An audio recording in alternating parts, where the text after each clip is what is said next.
Florida went from the hottest real estate market in the country to one of the riskiest in record time. What looked like unstoppable growth has now turned into a cycle of rising costs, falling returns, and investors offloading properties at steep losses. The Florida boom isn't just cooling off, it's reversing. I've been investing for around 15 to 20 years. I've spent years studying real estate cycles and teaching investors how to spot cash flow traps before they wipe out portfolios. I've seen states go through these boom and bust cycles. Let me tell you something, the fundamentals will always win. And right now in Florida, the fundamentals are screaming danger, screaming.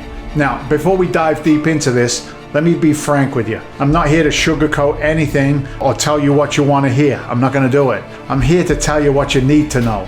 Florida's been one of the hottest markets in the country for years. People have been flocking there for the sunshine, the low taxes, and obviously the lifestyle. But the tide's turning, and it's not turning in a good way. It's not. And if you're holding Florida real estate, you need to understand exactly what's happening before it's way too late. So let's talk about how this bubble got created in the first place, because this didn't happen overnight. Like anything in real estate, it all comes down to supply and demand. Now, if you go back to 2020, around the pandemic, there were states that were winners and there were states that were losers. And Florida was the biggest winner of them all, the biggest. Open for business while other states locked down. No state income tax, beautiful weather, and it was the perfect storm for migration. 1.5 million people moved to Florida between 2020 and today. That's not normal growth, that's a stampede. And when you get that kind of migration, you know what happens? Supply and the demand equations, well, they go haywire. All these people moving in, they needed housing, but Florida's housing stock couldn't keep up. So prices, what did they do? They shot through the roof, right? Investors piled in there thinking this was the next gold rush, and then reality hit. Yeah, and it hit hard, didn't it? 2021 and 2022 brought inflation that we hadn't seen in 40 years. And then the Fed, what did they do? They jacked interest rates from basically 0 to over 5%. Suddenly that investment property you bought thinking you cash flow maybe $500 a month, well, it's now negative $1,000 a month. And that's when the exodus started. Not the regular people, they're emotionally attached to their homes. No, I'm talking about the investors, the cash flow investors, the ones who actually run the numbers. See, here's what most people don't understand. Cash flow investors are like the canary in the coal mine, if you will. When they start selling, that's your first warning sign. They don't care about the palm trees or the beaches. They don't. They care about one thing. Does this property make money? And right now in Florida, the answer is no. Just like in 2008, investors are the first ones out. They're taking losses, they're selling below market, and they're getting the heck out of there. Why? Because they know something the average homeowner doesn't. When a market turns, it can turn fast. And they'd rather take a 10% loss today than a 30% loss tomorrow. Now, if you're finding value in this wake-up call, hit that subscribe button. I drop the truth about real estate investing every week, and it could save you hundreds, if not hundreds of thousands of dollars. So let's break it down step by step, because what's happening in Florida right now, it's an absolute masterclass in how markets collapse. First up, insurance. And this one's a killer. Florida insurance premiums have doubled, if not tripled in some places. Some are up over 300%. And that's if you can even get insurance. We're talking $8,000 to $12,000 a year on top of what people used to pay just to insure a typical home. You see, every time someone files a claim for hurricane damage, every time there's a storm, who do you think pays for it? Yeah, you do. Yeah, you. The insurance companies spread those losses across every policy holder in Florida. So even if you're in Orlando and never see a hurricane, you're paying for the guy in Fort Myers who got hit. It's just how insurance works.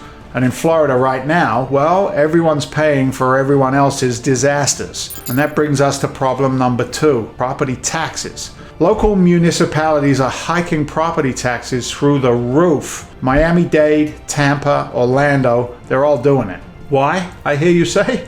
Because somebody has to pay for the infrastructure for those 1.5 million new residents that I mentioned earlier. New roads, new schools, new water systems, new everything. Guess who gets the bill? Not the people who just moved there. No, it's the property owners always the property owners. This is already happening, and it's going to keep getting worse, I promise you. The state can't keep up with its growth, and the only way they know how to pay for it is through your property taxes. Now, expense number 3, and this one, well, this is a silent killer. It's the HOA problems. Homeowners Association. For those who don't know what it is, the Homeowners Association collect money to maintain the physical assets, the buildings, common areas, amenities. This gets charged equally among all the condo owners or homeowners in the development. The problem here is that most of these HOAs are managed by people who have no idea how to run a business, let alone manage real assets or real estate. They consistently underfund their reserve accounts because nobody wants to pay higher HOA fees. So when the major repairs are needed, new roofs, parking lot repairs, building maintenance, elevator replacements, they don't have enough dojo, they don't have the money. So what do? They hit the existing residents with special assessments. Now these special assessments are starting to roll in now, and they're making people absolutely furious. We're talking about surprise bills of $10,000 to $20,000, sometimes $50,000 or more per unit for major building repairs. You remember the Surfside building collapse? Remember that one? That was a direct result of underfunded HOA reserves. If they had properly funded the reserves and competent management, that tragedy probably never would have happened. Even the governor has stepped in with legislation to address this problem, but the damage, well, it's already been done. Properties across Florida are facing massive special assessments that are crushing property owners and investors alike. And what makes this even worse is the fact that these aren't one-time events. Once an HOA starts hitting residents with special assessments, it becomes a pattern because they never fix the underlying problem of underfunding. Think about this for a second, right? You buy a condo thinking your HOA fee covers maintenance and repairs. Then boom, you get hit with a $30,000 special assessment for a new roof. 6 months later, boom, another $15,000 for elevator repairs. A year after that, boom, $25,000 for building structural work. I've seen investors get hit with over $100,000 in special assessments in a single year on properties they thought were stable income producers. You getting it? Meanwhile, rents are flat or falling because of all of that inventory. Now, I don't know about you, but that's just a recipe for bankruptcy. And you can't refuse to pay these assessments. They can put a lien on your property, they can even foreclose on you in some cases, and literally lock you out of your own unit until you pay up. Now, let's talk about the regulatory assault that's also hitting Florida investors, because this is where things get really ugly from a policy standpoint. You see, Florida recently passed legislation that restricts foreign ownership in certain markets. Now, whether you agree with that policy or not, what matters here is the signal it sends. The state is starting to pick winners and losers in the real estate game, and investors are increasingly being painted as the bad guys. But it doesn't even stop here. Local municipalities are implementing new regulations on short-term rentals, making it harder to maximize income from investment properties. Some areas are limiting the number of rental licenses that they'll issue. Others are imposing occupancy restrictions that just kill cash flow. You see, when governments start targeting real estate investors with hostile regulations, it's a clear sign that the political winds have shifted. And once that happens, it only gets worse, never better. Look at what happened in California. It started out with rent control in a few cities, and then it spread statewide. Then came just cause eviction laws, then tenant protection laws that made it nearly impossible to remove problem tenants. Each new regulation made it harder and more expensive to be a landlord. The smart money, well, it just gave up and left. Florida is walking down that exact same path right now. Now, here's where you should really start paying attention. Are you ready? You see, Wall Street sees things before retail investors do. They always have. Unfortunately, they always will. They've got teams of analysts and data folks that nobody else has. They have access, and most importantly, they have no emotional attachment to any market. Right now, they're dumping Florida real estate like it's radioactive. BlackRock, one of the biggest institutional buyers in the country, have quietly reduced their Florida holdings by 40% in the last 18 months. They're not announcing it. They're not making a big deal about it. They're just leaving. Private equity firms that were gobbling up single-family homes in 2021 and 2022, guess what? They've stopped buying. In fact, they're net sellers now. Yeah. These are the same firms that were outbidding regular buyers by 20 and 30% just only 2 years ago. What that tells me is that the smart money knows something the average investor doesn't. They've run the numbers and the numbers don't work anymore.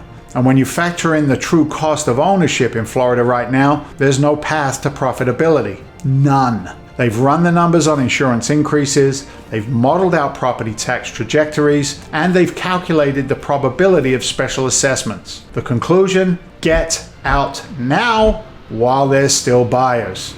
And do you know who the buyers are? Who's buying these properties from Wall Street? Yeah, regular investors who still believe the Florida dream. They see a discounted property from an institutional seller, they think they're getting a deal. They're not getting a deal. They're catching a falling knife. The institutional investors are using retail buyers as their exit liquidity. They're passing the bag to people who don't understand what's happening. It's wealth transfer in real time from the uninformed to the informed, right? And when institutional investors leave, they don't trickle out, they flood out en masse. And when they flood out, prices will collapse. We saw this in 2008. Institutional sellers create a cascade effect, if you will. They dump properties, prices drop, which forces more investors to sell, which drops prices further. It's a death spiral that can take years to recover from. And that spiral, well, it's already started in Florida. Look at this data. Inventory levels are at a 12-year high. 12-year high. Days on market have doubled in most major metros. Price reductions are becoming the norm, not the exception, and most investors are still in denial because they're blinded by the Florida sunshine and the promises of no state income tax.